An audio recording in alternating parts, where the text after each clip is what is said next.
quien entra aquí lo ve en tiempo real. Hola, muy buenas tardes. En nombre de Bonilla Artigas Editores y de Librería Bonilla, queremos darle la bienvenida a esta presentación de El Destino de Sveva de Ricardo Cironi. Para esta ocasión contaremos con la presencia del autor, Ricardo Cironi, y de Andrés Ursúa como moderador y en los comentarios. Bienvenidos. Hola, muy buenas tardes. A nombre del sello Bonarte estamos muy contentos de publicar esta novela, El Destino de Sveva Rossini, de Ricardo Cironi. Es un libro, no es extraño, pero muy cautivante, muy cautivador. Es una novela que realmente sí me gustó mucho editar. No voy a negar que hubo ciertas dificultades, o sea, hubo que hacer un cambio radical en la novela. No por parte del autor, por supuesto, sino que por parte de no entender un poco cómo la estructurábamos bien. Entonces, como editor de la novela, debo decir que fue un agrado, principalmente, sorprenderme con el trabajo de Ricardo. Para ser sincero, entré con una expectativa y la novela, si bien ya me habían recomendado leerla, me cambió mucho la percepción, me rompió la expectativa.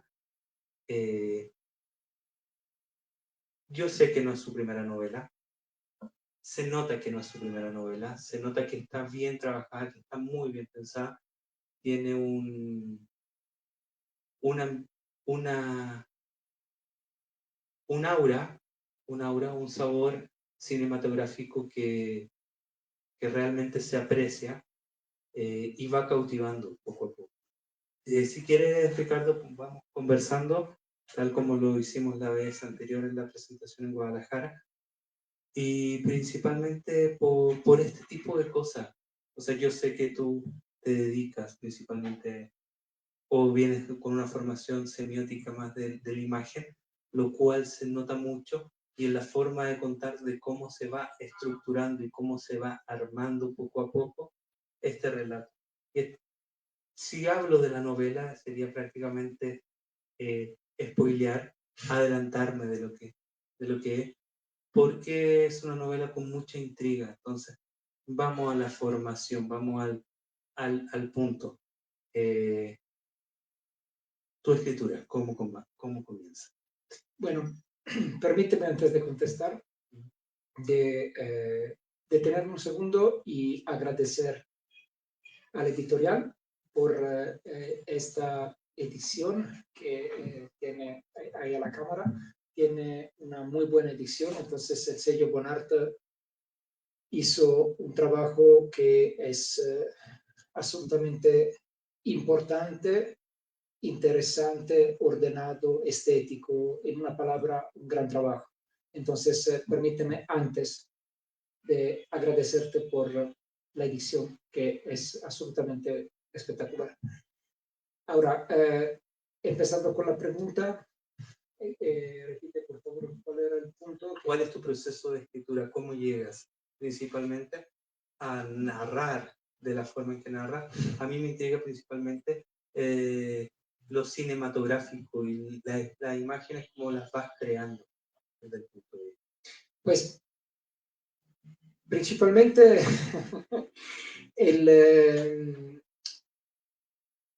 l'idea della scrittura es el final.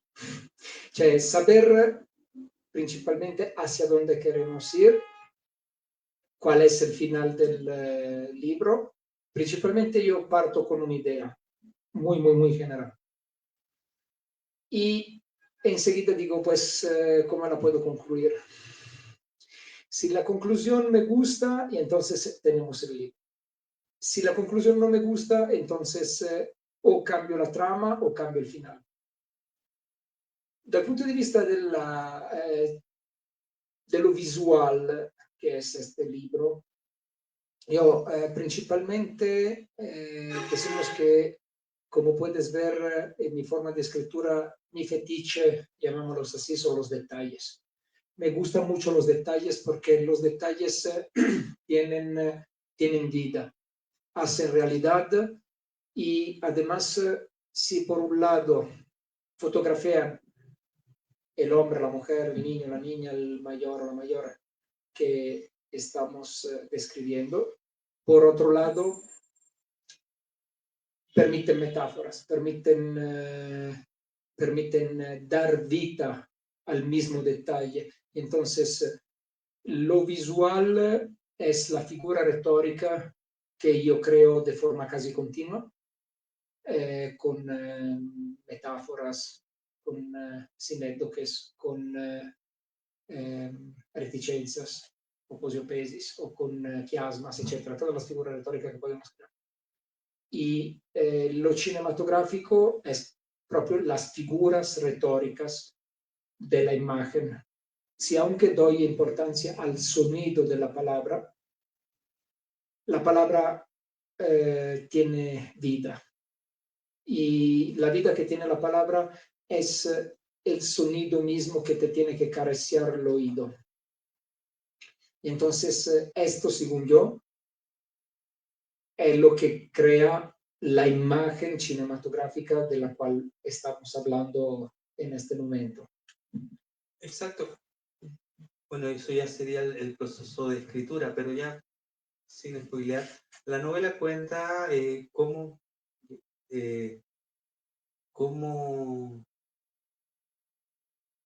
se une principalmente un personaje, cómo se escribe la vida de un personaje o cómo se ficcionaliza y se crea la realidad de un personaje por manos de otro personaje, digamos.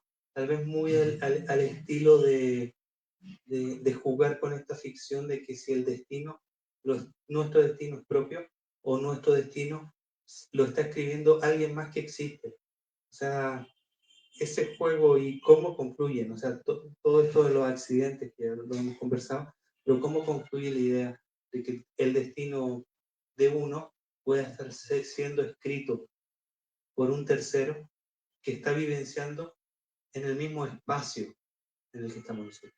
Sí, mira, el destino di Sveva Rosini es, en una palabra, en una figura retórica, es una paradoja total. Es una paradoja y porque probablemente la vida en sí es una paradoja, la existencia es una paradoja, porque vivimos prácticamente, entre comillas, para fallecer y tenemos miedo de fallecer. Entonces, todo es una paradoja.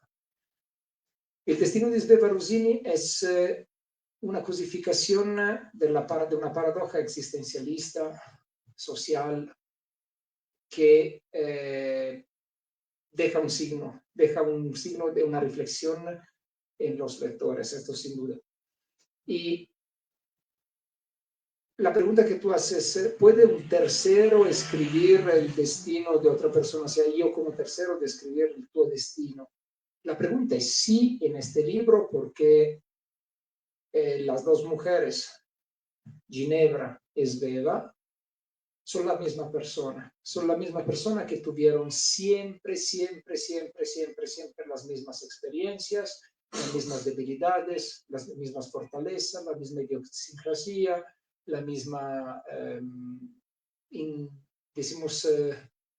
inafidabilidad, afidabilidad, cioè, iguales. Y los detalles, de hecho, permiten entender que son la misma persona, el mismo tipo de desayuno, las mismas dudas, las mismas palabras casi que emplean, aunque hay puntos que uno dice, en este momento me parece más fuerte esta señora, en este otro me parece más fuerte la otra, pero son las mismas personas. Entonces, Ginevra, para contar algo que se puede contar, sin hacer spoiler, no quiero hacer spoiler. Ginevra es una actriz a la que le dieron un guión y le dieron de interpretar Sveva. Y Ginevra se asusta porque el guión habla totalmente de su vida. Y el guión está interrumpido a mitad en el punto en que una cartomántica hace una lectura de tarot.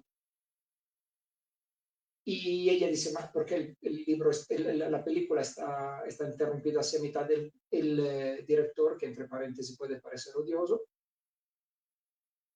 le dice, no, no, mira, Ginebra, es así porque con base en la lectura que te hacen con el tarot, nosotros terminamos la película. Entonces ella se asusta porque dice, bueno, el guión habla de mí, non è che esta predestinación cae sobre de mí, però non è caer sobre Ginebra en cuanto entidad física consultante del tarot, sino la duda es a quién pasa esta predestinación, a Ginebra como persona física, una sveva que realmente existe y está escribiendo de Ginebra que interpreta a ella. Y tanto el libro de Sveva como la película que interpreta a Ginebra se llaman casualmente El destino di Sveva Rosini. Entonces, El destino di Sveva Rosini son 2 libros y una película. Ahorita hace falta la segunda película, a ver si alguien quiere grabarla, como dice André, es bastante cinematográfica, ¿no?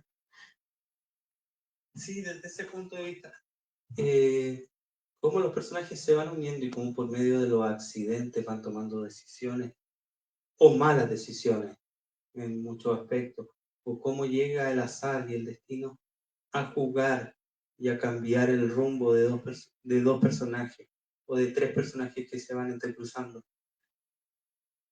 ¿Desde dónde viene? ¿Desde dónde sale todo? Me ha siempre interesado la temática del destino, probablemente porque ya de la tragedia griega, si pensamos en Edipo Rey, probablemente una de las primeras grandes obras que hablan del destino. Edipo se acerca a su destino justo porque quiere alejarse. Entonces, bueno, no me pongo a platicar de la trama de Edipo Rey, una trama bastante famosa. Entonces, el destino es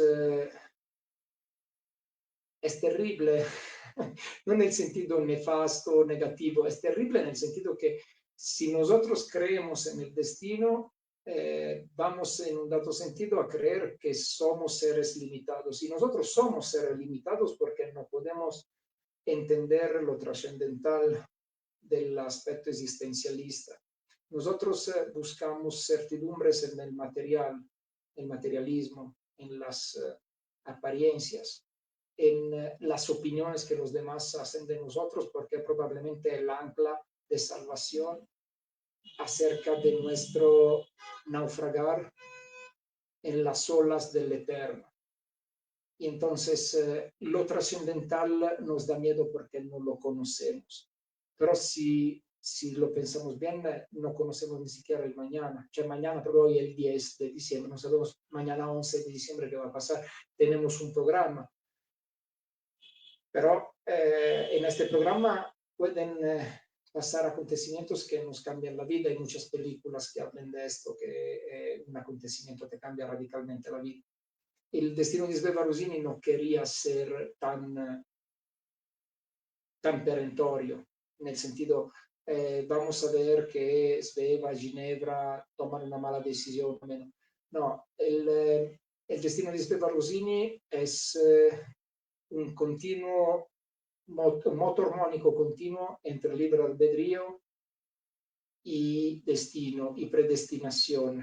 Predestinación como si fuera un disco o aunque hacemos un libro, hablamos de un libro, esta es la predestinación. El destino son los 18, si no recuerdo mal, 18 capítulos, son 18, si no recuerdo mal. 18 capítulos, está el destino, cada capítulo el destino, son los ciclos que nosotros vamos a tener en nuestra vida. Yo, ad hipótesis, empiezo a página 61, capítulo 5. Faltaba poco más de 1 hora y media para que Loris pasara a recoger a Ginebra en casa. Ella tenía tiempo suficiente para refrescarse, maquillarse y vestirse, manteniendo el estilo elegante que la caracterizaba. Bueno, ahorita no sigo con luego en caso leemos una parte, pero demostré que este era el mio libre albedrío. Empezar a página 61, capítulo 5, de todos los destinos que son los capítulos. Y la predestinación está enmarcada con la portada del libro. Entonces, el destino de Sveva Rosini es esto, es un continuo, un moto armónico continuo entre el pensar en el destino, el pensar en ser libre y en una predestinación. Y probablemente nosotros, si la vamos a ver con dos ópticas que pueden ser iguales y contrarias,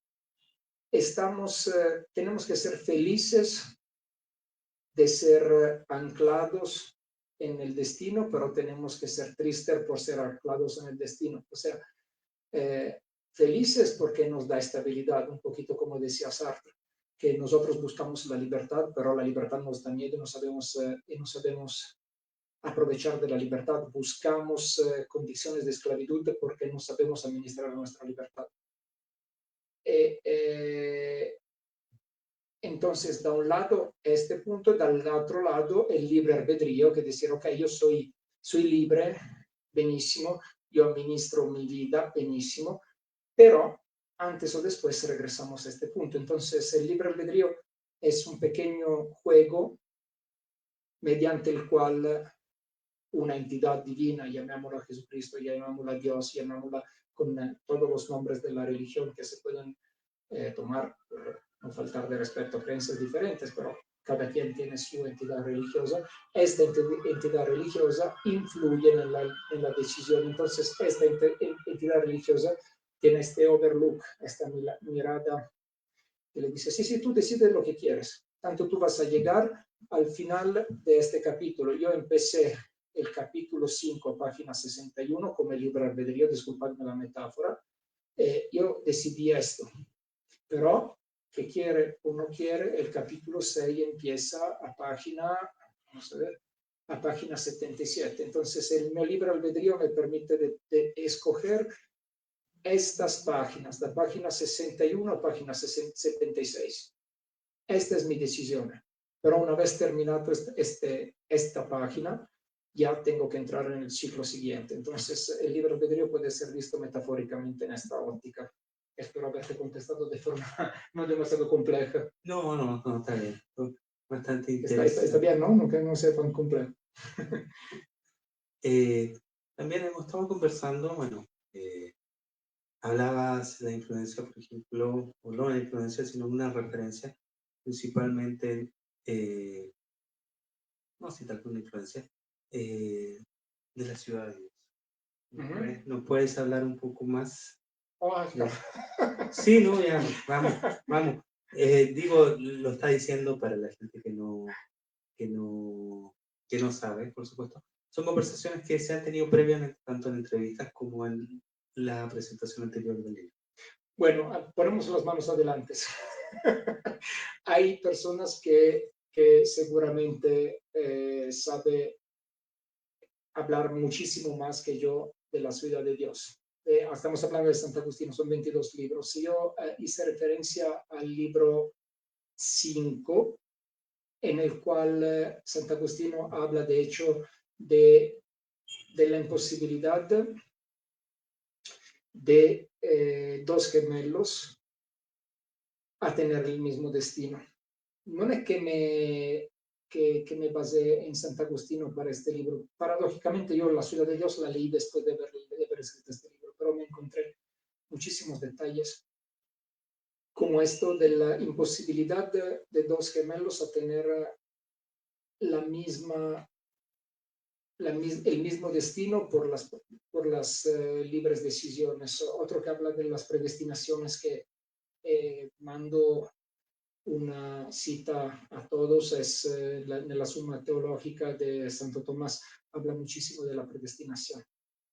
Y de nuevo, Santo Agustino hace también una referencia al teatro. Son partes que me encantaron, porque yo siempre he comentado que el teatro y la iglesia son iguales. Y Santo Agustino comenta también esto, porque el teatro nació con carácter religioso.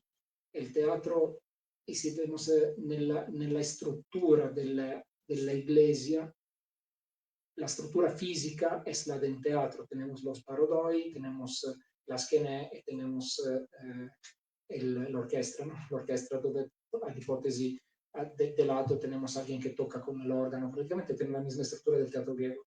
Y la Ciudad de Dios yo entraría simplemente en estos detalles, en la reflexión que Sant'Agostino hace acerca de la imposibilidad que los gemelos tengan el mismo destino, las mismas predestinaciones por el libre albedrío. Probablemente puede ser contrario a lo que yo estoy comentando anteriormente, porque lo que estaba pensando es que si tú decides A o B, pero siempre llegas al punto final, mientras Sant'Agostino dice dos personas están obligadas a hacer decisiones porque el contexto social en el cual viven, que quieran o no quieran, los obligan a hacer decisiones diferentes. Y entonces es ahí que el destino lleva a una bifurcación, a una separación. Y entonces, sí, lo que he dicho antes podría parecer antitético, en la conclusión, en la visión celestial completa del destino de Sveva Rosini, vamos a ver que el punto de reflexión es muy afín, porque la pregunta que pongo es, Ginevra y Sveva, que son las mismas personas, ¿están obligadas a tener el mismo destino o habrá un punto preciso, una chispa que se prende y que dice, ok, Ginevra, a este punto tú vas en esta dirección, Sveva, tú vas en esta otra? Pues de ahí podemos ver una sonanza muy fuerte con la Ciudad de Dios, que, repito, aconsejo a los interesados de platicar con su sacerdote de este libro, porque yo pues soy un pecador, entonces pues, puedo dar solo mi punto de vista.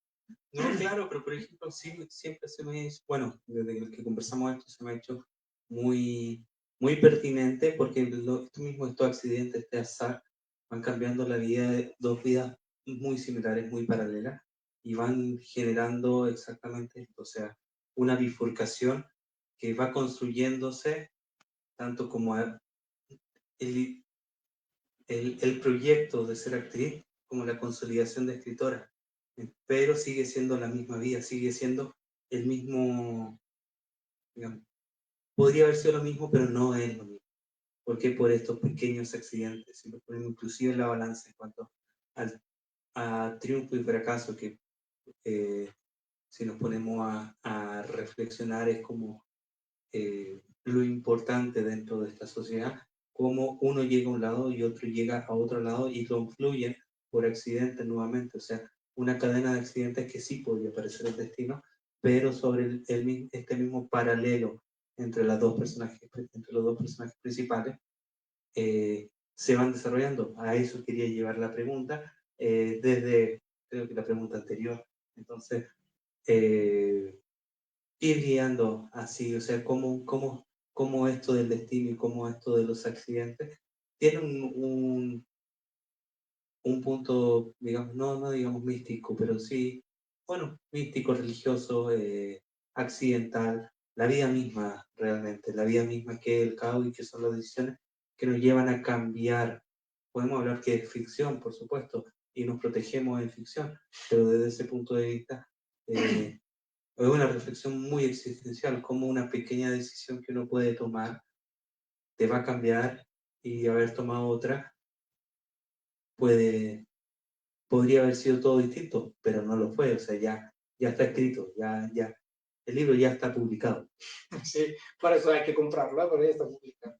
Entonces, lo que comentaste, pues prácticamente la vida es así.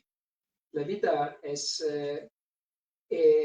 un caminar con un equilibrio de un borracho sobre un pie solo entre vida y muerte, entre monotonía y tentativo desesperado de alejarse de esta misma monotonía que nos da seguridad.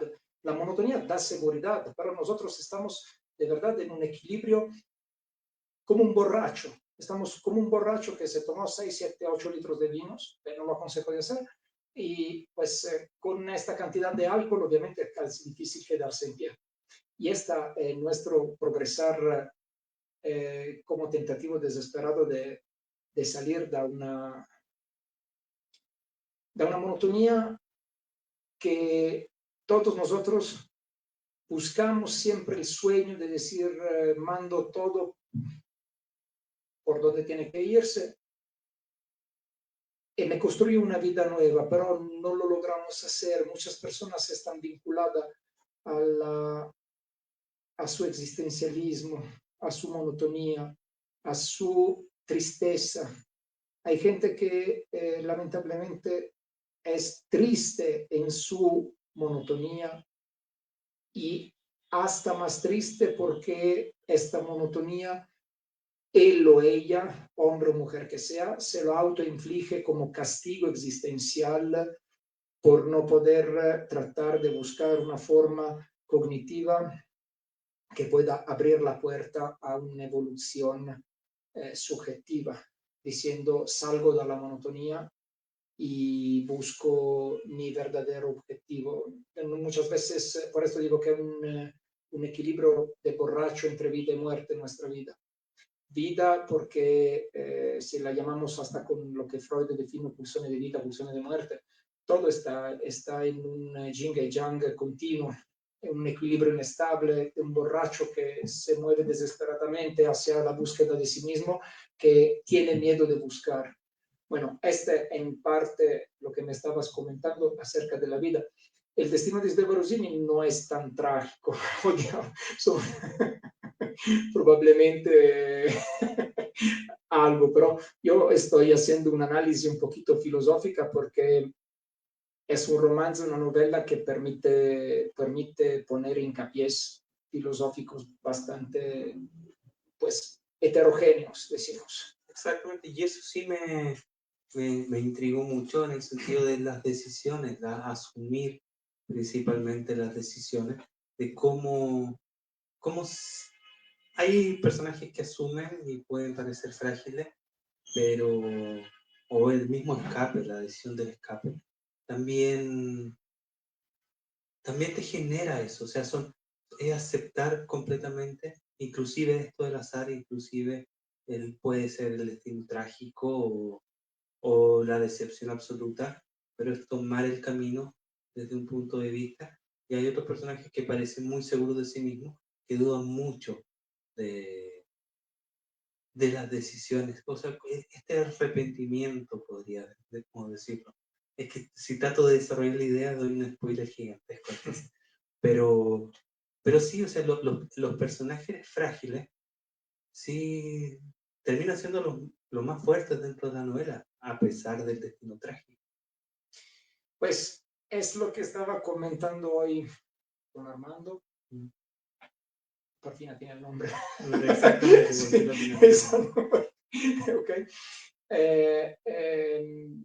Acerca del encanto, que es el detalle de dos mujeres, porque al masculino este libro no tendría sentido, ma non è che lo veo con un'ottica machista o femminista, nada de esto, es simplemente la estructura psicoexistencialista de una mujer es absolutamente encantadora, porque las dudas, las decisiones que las mujeres toman, por definición, son muchísimo más complejas que de las que tomamos nosotros.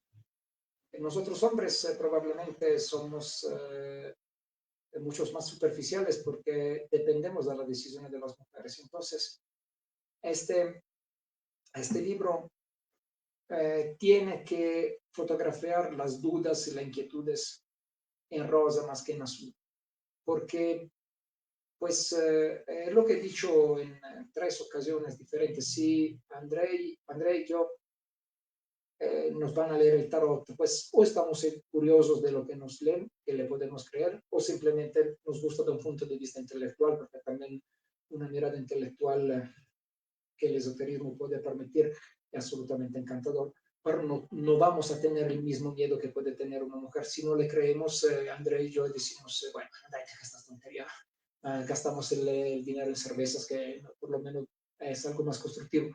Mientras una mujer que se encuentra bajo su falta de decisión, porque se le impone en una película la lectura de un tarot. Ella, lo he dicho en las primeras páginas, no habla de política, no habla de actualidad, pero se ve que tiene una imprenta principalmente conservadora, y entonces con esta óptica podemos entender que tiene una mirada más católica, más religiosa que esotérica. Entonces se encuentra obligada por falta de su voluntad, por imposición, decimos, profesional, a tener esta lectura del tarot. Entonces probablemente vamos a entender que es la primera vez en su vida que están teniendo esta decisión. Y entonces las inquietudes al femenino son absolutamente fascinantes. Yo veo que este libro escrito al masculino no tendría sentido. No sé si estás de acuerdo conmigo. No, claro, no tendría sentido, pero principalmente es esto, o sea, la toma de decisión, o sea, quienes generan la diégesis, quienes generan la acción, principalmente, son las mujeres. Y el personaje masculino es alguien que realmente yo encuentro que es el personaje que más está atado tanto a una construcción, a un deber ser, a una apariencia, pero sin tomar las decisiones por sí mismo, sino que culturalmente está tomando las decisiones.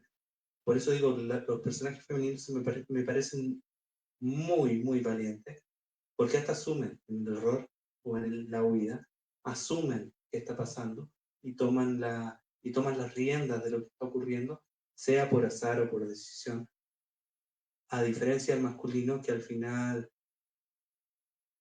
se demuestra que toda esa seguridad o mucha de la seguridad era muy impuesta socialmente y no sé, ahora me lo estoy imaginando escondido en un rincón mientras la vida pasa enfrente suyo. Entonces, esa es la intriga, o sea, es una novela con mujeres, creo yo, muy, muy fuertes y muy decididas principalmente. ¿Por qué? Porque toman decisión, generan más que reaccionar. Sí, mira, en la entrevista que hicimos hoy tocamos un punto que me gustaría abrir de nuevo, viendo que estamos aquí con todos los que nos están haciendo chao, que es el tema de la codependencia. Pero quiero darle una dirección diferente a esta codependencia. O sea, nosotros podemos ser codependientes de nosotros mismos. Esta probablemente es un tema interesante, existencialista. Es ser codependiente de nuestro estancamiento porque tememos la evolución, porque no sabemos manejar lo que vamos a hacer. Recordamos que la palabra crisis deriva da decisione, decidere, escoger, y una crisis provoca un cambio, o sea, yo tomo una decisión, da esta decisión se desarrolla una crisis, porque esta crisis es la fase en la cual después de mi decisión yo tengo que metabolizar los cambios que la crisis provocó. Entonces Ginebra y Sveva, las dos protagonistas femeninas, son la representación humana de la codependencia de sí misma, codependencia de otra persona, pero principalmente codependencia de su superficialidad a discapito de su existencia, de su subconsciente. Me explico mejor.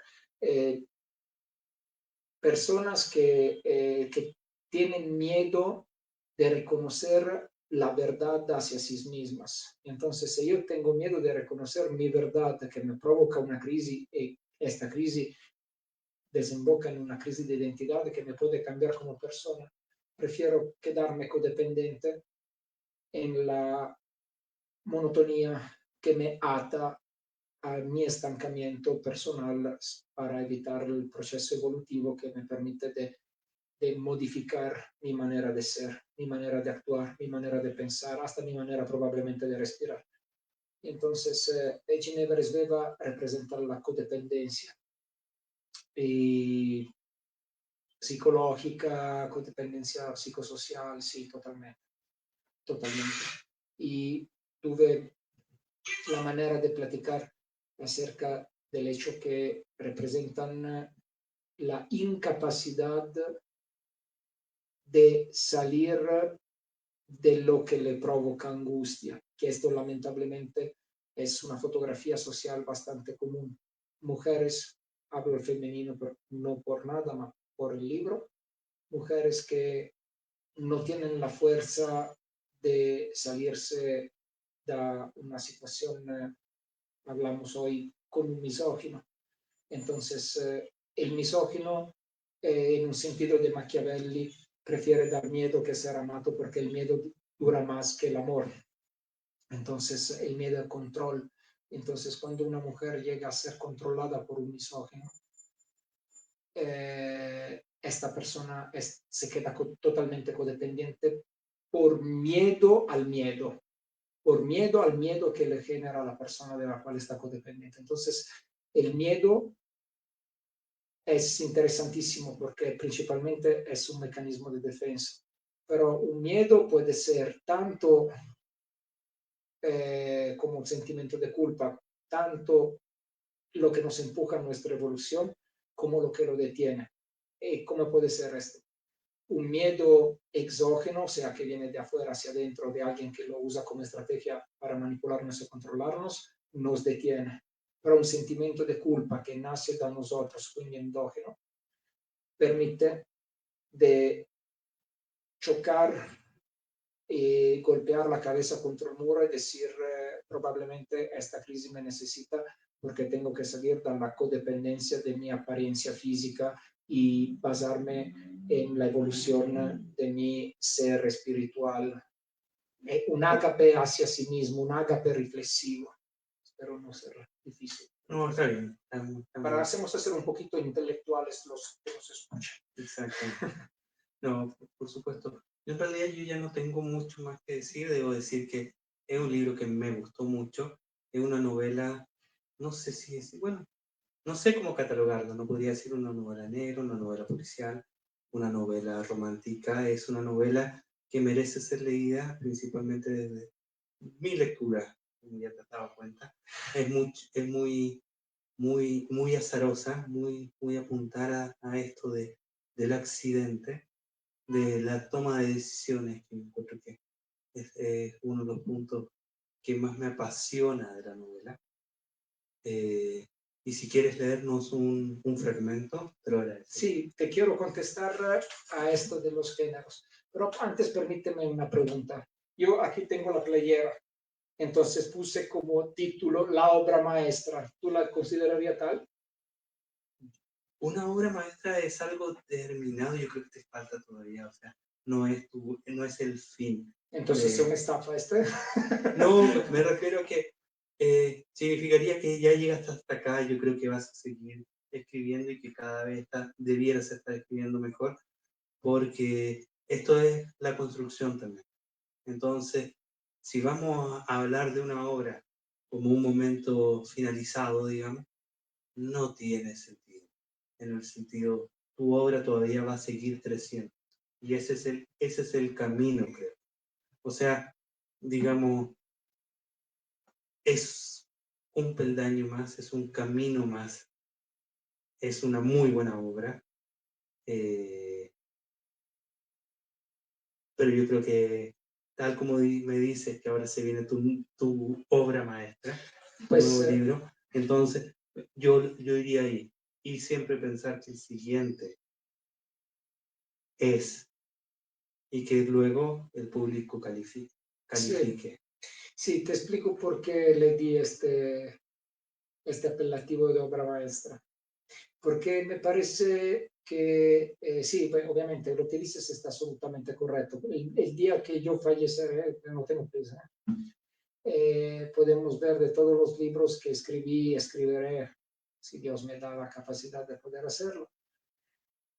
Podemos sacar la suma y decir, mira, lo que he escrito mejor es este. Yo lo que me atreví a decir es porque el enlace narrativo lo consideraría como obra maestra por el hecho que no cae. La estructura y los tiempos narrativos son interesantes. Y la fusión del hecho que tú no sabes cómo comentar qué tipo de género puede ser, pues principalmente podría parecer un género negro, ¿no? Como las películas del cine negro, pero si recuerdas, el cine negro tiene como característica, bueno, obviamente, la escenografía oscura, porque todos los que hicieron cine negro eran todos los alemanes que dejaron Alemania por el nazismo y aportaron la clase, el modus operandi de hacer cine típico del expresionista, del expresionismo, entonces jugar con las sombras. El hombre soltero, el hombre fuerte, derrumbado por una mujer fatal, ¿no? Principalmente las características estilísticas del cine negro puede ser sintetizada bajo esta perspectiva. Y obra maestra por este tipo de enlace, por esta fusión de poner en un drama negro más que policíaco, un drama negro, temáticas del destino, temáticas del libre albedrío, temáticas que yo pienso que en cada página hay siempre algo de filosofía. Entonces, los géneros literarios y cinematográficos, porque Armando y tú me habéis dicho que se ve bien este libro como película, y hasta Armando me ha dicho como miniserie para evitar de cortar, para dejarlo al 100% completo. Pues sí, cortar secuencias quería decir cortar el discurso metanarrativo, metalingüístico, filosófico y sobre todo el enlace que juega de forma paradójica entre dos mujeres que pertenecen a la misma línea narrativa y no es la clásica historia en paralelo, antes Ginebra, luego Sveva, Ginebra, Sveva, Ginebra, Sveva, pertenecen a la misma línea narrativa y hay un elemento que la une y hace explícito que las dos mujeres pertenecen al mismo contexto. Por esto, gracias a este elemento, sabemos y podemos definir el libro como paradójico. Entonces, es por esto que me atreví un poquito, aunque para publicidad. Pero sí, lo otro que escribí, que tú me estás mencionando, se llama Sueños de un amor partido, que a la fecha logró ganar una mención especial en un concurso, el sexto concurso Ovidio en Italia. Habla de dos que se separan y pasan toda la vida a soñarse para seguir con la historia. ¿Por qué puede ser hasta mejor del destino de Sveva Rosini? Porque hay un estilo un poquito más maduro del detalle, siempre en el detalle. Es un libro que se toma el su tiempo, porque es un libro 3 veces más largo que este.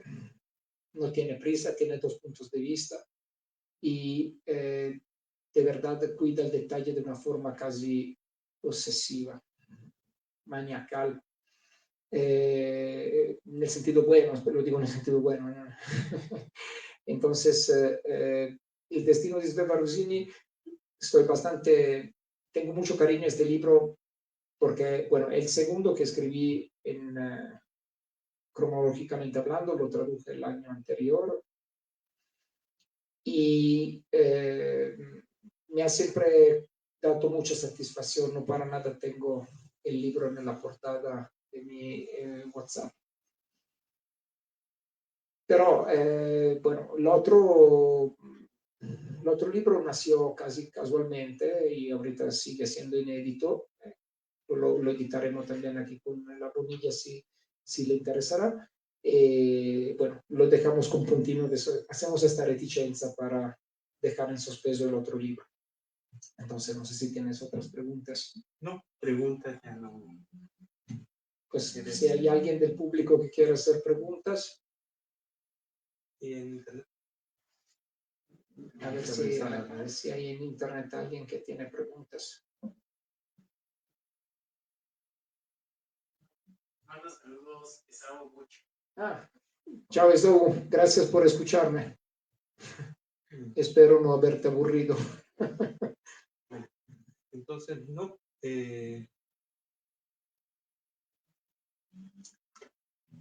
¿No tienes preguntas? No. ¿Cuánto tiempo le tomó hacer la...? ¿En cuánto tiempo le escribí? Pues 1 mes y medio más o menos. Sí, más o menos 1 mes y medio. Porque de todas formas, este libro es el final. El final te clava la pared.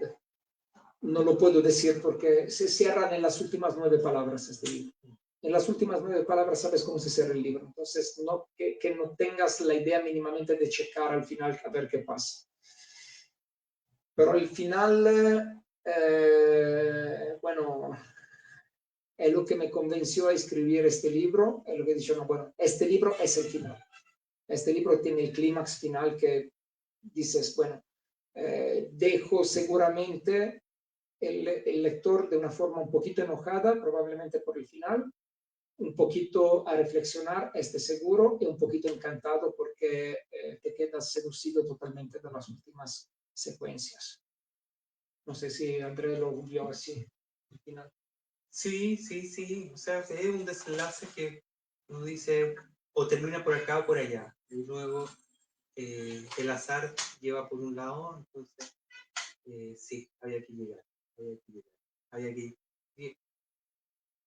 llegado a los últimos 2 capítulos, no sabe más o menos o que pasa por acá o pasa por acá y uno se lo espera y termina por un lado. O sea, la novela está escrita, está apuntando a un lugar y ese lugar es al que tiene que llegar y la escritura sí te va a llevar. O sea, muy entretenido, muy filosófico y a la vez muy ligera, muy fácil de leer, a eso me refiero. Muy, muy sencillo de leer y a uno sí lo deja pensando, reflexionando y disfrutando, que es lo principal que uno espera de una novela. Pero un libro que merece, si lo lees fácil, pero merece una interpretación. Es un libro de interpretar, no de leer. Exactamente. Y una pregunta te hago yo, André, así en cuanto gerente de la editorial. Vamos a decir a ellos que nos están escuchando, ¿dónde compramos este libro? Bueno, el libro está disponible en estos momentos acá en Librería Bonilla.